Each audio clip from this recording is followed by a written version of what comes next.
Welcome back. Today we are reading Chapter 13 of The Turn of the Screw by Henry James. Let's begin.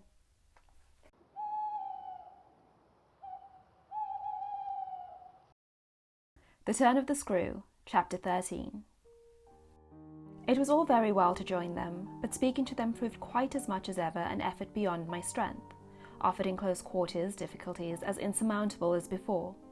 The situation continued a month, and with new aggravations and particular notes, the note above all sharper and sharper, of the small ironic consciousness on the part of my pupils.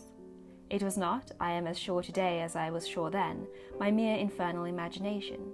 It was absolutely traceable that they were aware of my predicament, and that the strange relation made, in a manner, for a long time, the air in which we moved. I don't mean that they had their tongues in their cheeks or did anything vulgar, for that was not one of their dangers.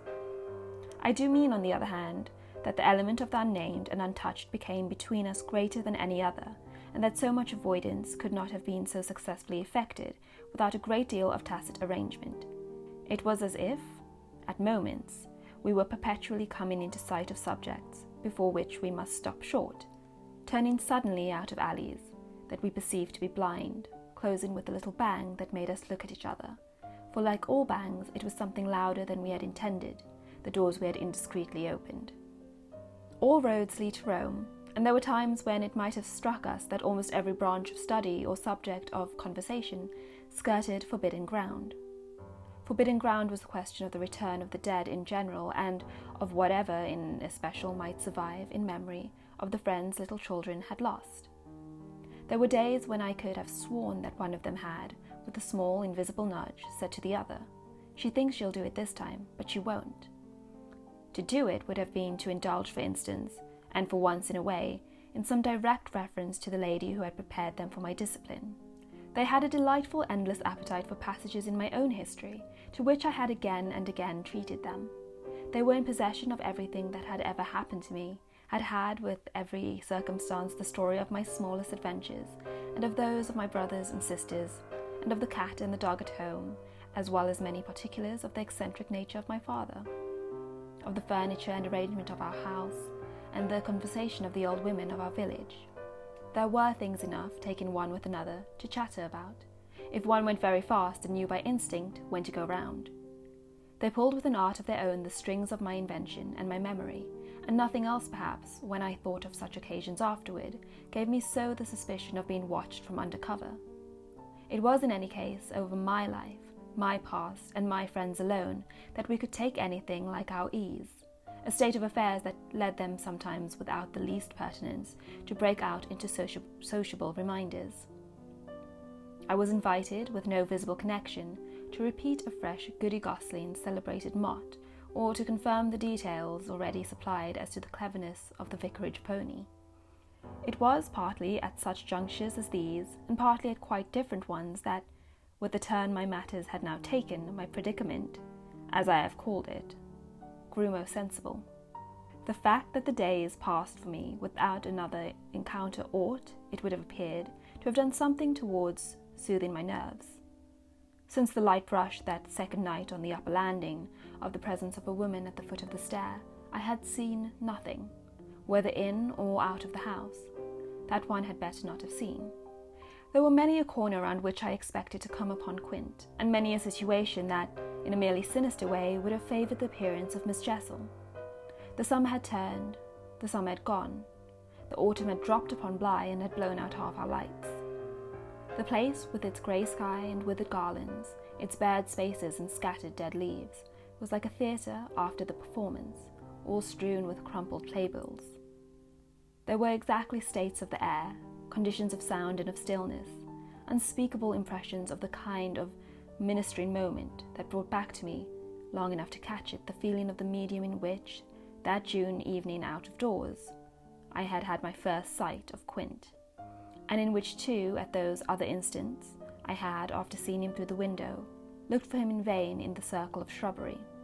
I recognized the signs, the portents, I recognized the moment, the spot, but they remained unaccompanied and empty, and I continued unmolested, if unmolested one could call a young woman whose sensibility had, in the most extraordinary fashion, not declined, but deepened.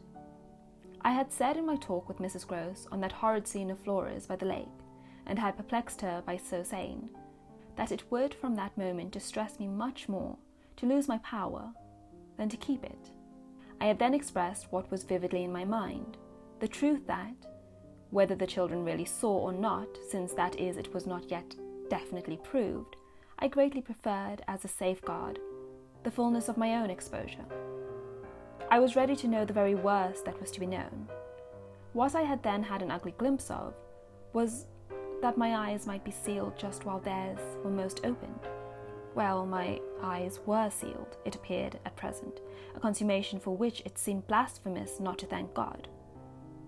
There was, alas, a difficulty about that. I would have thanked him with all my soul had I not had, in a proportionate measure, this conviction of the secret of my pupils. How can I retrace today the strange steps of my obsession? There were times of our being together when I would have been ready to swear that, literally in my presence, but with direct sense of it closed, they had visitors who were known and were welcome.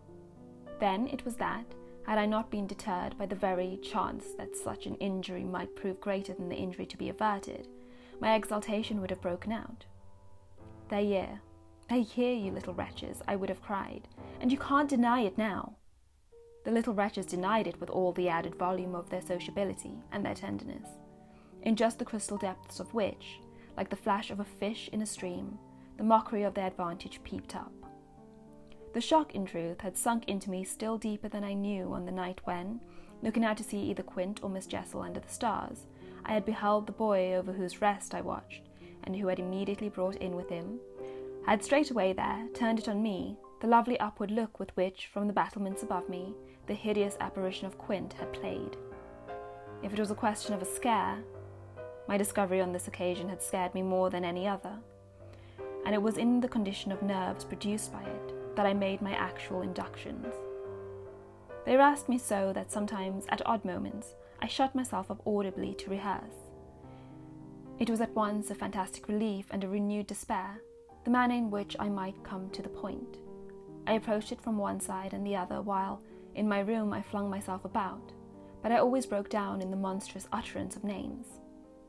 As they died away on my lips, I said to myself that I should indeed help them to represent something infamous, if, by pronouncing them, I should violate as rare a little case of instinctive delicacy as any schoolroom probably had ever known. When I said to myself, they have the manners to be silent, and you, trusted as you are, the baseness to speak, I felt myself crimson, and I covered my face with my hands. After these secret scenes, I chatted more than ever, going on volubly enough till one of our prodigious palpable hushes occurred. I can call them nothing else. The strange, dizzy lift or swim, I try for terms, into a stillness, a pause of all life, that had nothing to do with the more or less noise that at the moment we might be engaged in making, and that I could hear through any deepened exhilaration or quickened recitation or louder strum of the piano. Then it was that the others, the outsiders, were there. Though they were not angels, they passed, as the French say, causing me, while they stayed, to tremble with the fear of their addressing to their younger victims some yet more infernal message or more vivid image than they had thought good enough for myself. What it was most impossible to get rid of was the cruel idea that, whatever I had seen, Miles and Flora saw more, things terrible and unguessable, and that sprang from the dreadful passages of intercourse in the past. Such things naturally left on the surface, for the time, a chill which we vociferously denied that we felt. And we had, all three, the repetition, got into such splendid training that we went each time, almost automatically, to mark the close of the incident, through the very same movements. It was striking of the children, at all events, to kiss me inveterately, with a kind of wild irrelevance, and never to fail, one or the other, of the precious questions that had helped us through many a peril. When do you think he will come? Don't you think we ought to write?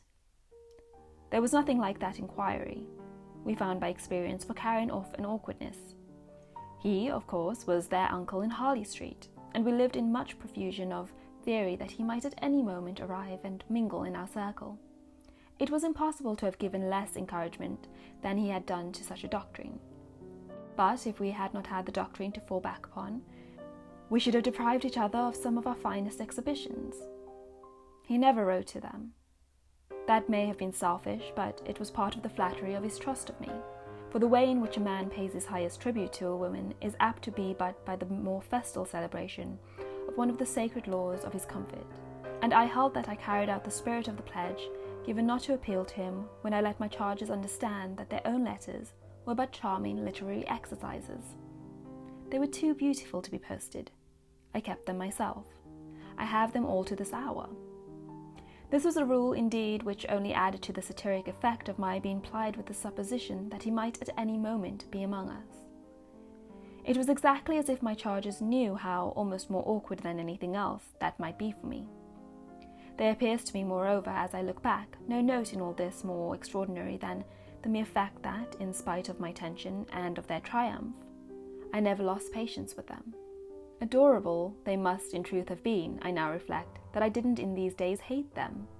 Would exasperation, however, if relief had longer been postponed, finally have betrayed me? It little matters, for relief arrived. I call it relief, though it was only the relief that a snap brings to a strain, or the burst of a thunderstorm to a day of suffocation. It was, at least, change, and it came with a rush. And that is the end of chapter 13. I hope you enjoyed it.